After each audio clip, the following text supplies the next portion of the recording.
Bismillahirrahmanirrahim. Alhamdulillahirabbil alamin wa bihi nasta'inu ala umuri dunya waddin. Asyhadu an la ilaha illallah wahdahu la syarikalah wa asyhadu anna Muhammadan abduhu wa rasuluh, amma ba'du.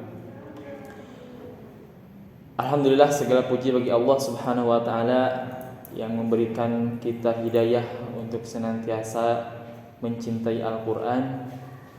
Baik anak-anakku sekalian, di sini kita akan sama-sama membicarakan seputar tentang fadilah Al-Quran.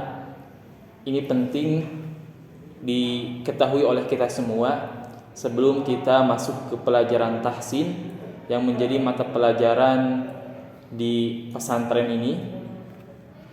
Sebelum masuk ke pelajaran tahsin, ada beberapa fadilah atau keutamaan-keutamaan bagi siapa saja yang mempelajari Al-Quran, dan ini mudah-mudahan menjadi bahan motivasi bagi kita untuk senantiasa semangat belajar tahsin, semangat memperbaiki bacaan yang nantinya menjadi keluarga Allah Subhanahu wa taala, sebagaimana ahlul Quran ahlullah wa khassatuh. Ahli Al-Quran ialah keluarga Allah dan keluarga yang dikhususkan. Baik, sebelum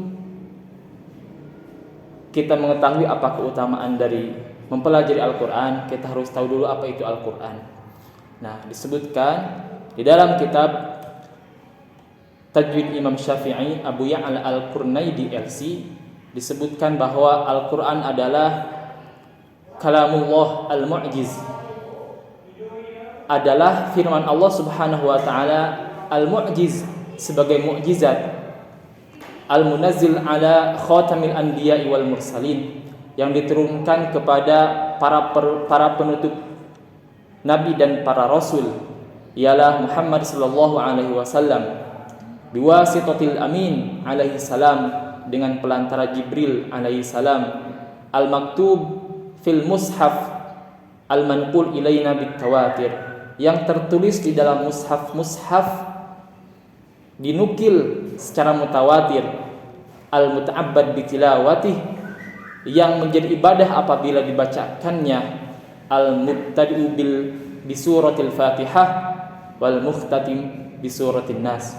Itulah kurang lebih pengertian dari Al-Quran sebagaimana yang termaktub di dalam kitab Tajwid Lengkap Imam Syafi'i yang dikarang oleh Abu Ya'la Al-Qurnaidi. Baik, selanjutnya, lalu apa fungsi dari Al-Quran? Allah Subhanahu wa ta'ala telah menjelaskan dalam beberapa ayat di dalam Al-Quran. Di dalam surat Yunus ayat 57-58 disebutkan, yang artinya Al-Quran adalah kitab yang diturunkan kepada manusia sebagai nasihat, kemudian obat, kemudian petunjuk dan rahmat bagi orang-orang yang beriman. Di sini jelas fungsi Al-Quran diturunkan kepada kita dengan wasilah Nabi Muhammad SAW, bahwa Al-Quran memiliki fungsi yaitu sebagai nasihat, kemudian sebagai obat dan petunjuk bagi siapa saja yang mengimaninya. Baik anak-anakku sekalian, lalu apa kedudukan Al-Quran? Kedudukan dan keutamaan dari Al-Quran. Al-Quran memiliki kedudukan yang sangat tinggi dibandingkan dengan kitab-kitab yang lain. Al-Quran berbeda dengan kitab buku bacaan yang biasa kita dapatkan di toko-toko buku atau komik. Al-Quran merupakan kitab yang sangat mulia di sisi Allah Subhanahu wa taala. Disebutkan di dalam surat Fussilat 41-42, yang artinya Al-Quran adalah kitab mulia yang tidak ada kebatilan padanya.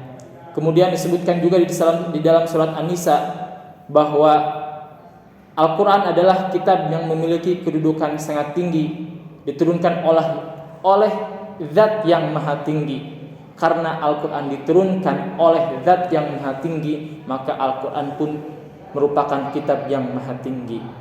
Apapun yang berinteraksi dengan Al-Quran, maka dia akan menjadi tinggi atau menjadi mulia di sisi Allah Subhanahu wa ta'ala. Bayangkan ketika Al-Quran turun melalui malaikat Jibril alaihissalam, ketika Allah memerintahkan kepada malaikat Jibril untuk menurunkan Al-Quran, maka Jibril atas perintah Allah Subhanahu wa taala untuk menurunkan Al-Quran, Jibril menjadi Ruhul Amin menjadi malaikat yang terpercaya, menjadi malaikat yang paling mulia di sekian banyak manusia, di antara sekian banyak malaikat. Jibril menjadi malaikat yang paling mulia di sisi Allah Subhanahu wa taala. Kemudian Al-Qur'an diturunkan pada malam Lailatul Qadar dari Lauhul Mahfuz kepada Baitul Izzah, diturunkan sekaligus secara keseluruhan. Maka saat itu menjadi waktu yang paling mulia, disebutkan Lailatul Qadar, yaitu malam yang lebih baik daripada 1000 bulan. Kenapa malam itu menjadi malam yang lebih baik daripada 1000 bulan? Karena malam itu diturunkan Al-Quran. Apapun yang berkaitan dengan Al-Quran, mau itu waktu orang, maka dia akan menjadi mulia. Kemudian Al-Quran turun kepada Nabi Muhammad SAW, maka Nabi Muhammad menjadi Sayyidul Anbiya wal Mursalin. Nabi Muhammad menjadi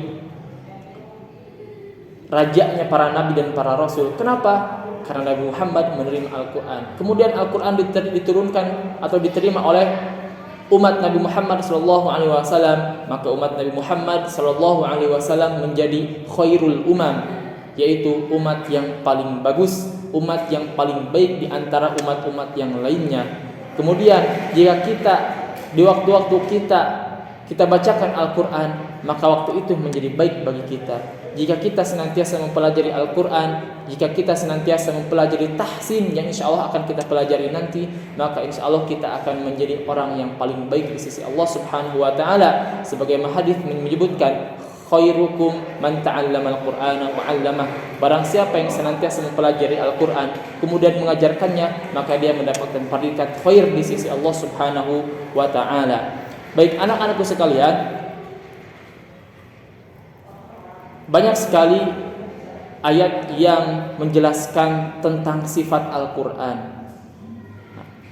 Apa saja sifat Al-Quran disebutkan di dalam beberapa ayat di dalam Al-Quran. Disebutkan bahwa Al-Quran mempunyai sifat yang agung. Itu disebutkan di dalam surat Al-Hijr ayat 87. Silahkan dibaca terjemahnya. Kemudian yang kedua, Al-Quran memiliki sifat yang penuh hikmah. Itu disebutkan di dalam surat Yasin ayat 1-2. Kemudian Al-Quran mempunyai sifat yang sangat jelas, tidak ada keraguan, tidak ada rasa keraguan di dalam Al-Quran. Al-Quran merupakan kitab yang sangat jelas. Itu dijelaskan di dalam surat Yasin ayat ke-69-nya. Kemudian yang terakhir di sini disebutkan Al-Quran memiliki sifat yang sangat mulia. Disebutkan di dalam surat Qaf ayat pertama.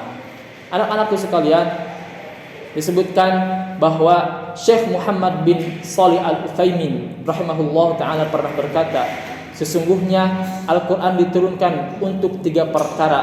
Yang pertama ta'abbud, yaitu untuk ibadah. Yang kedua tilawah, Al-Quran diturunkan untuk tilawah, untuk dibaca, untuk dipahami makna-maknanya. Dan yang terakhir untuk diamalkan. Nah, inilah 3 tujuan diturunkannya Al-Quran menurut Syekh Muhammad bin Shalih Al-Utsaimin rahimahullah, bahwa Al-Quran diturunkan untuk menjadikan ibadah, dijadikan sebagai ibadah, kita baca, kita tadabburi, kita amalkan. Kemudian tilawah sebagai bacaan, di mana Rasulullah SAW pernah bersabda, Iqra'ul Qur'an fa innahu ya'ti yaumal qiyamah syafi'an li ashabi. Bacalah oleh kalian Al-Quran, karena Al-Quran akan datang pada hari kiamat sebagai syafaat bagi pembacanya. Mudah-mudahan ketika kita mempelajari tahsin, mempelajari bagaimana cara membaca Al-Quran yang benar, kita mendapatkan syafaat di sisi Allah Subhanahu wa ta'ala. Amin ya Allah ya Rabbal Alamin.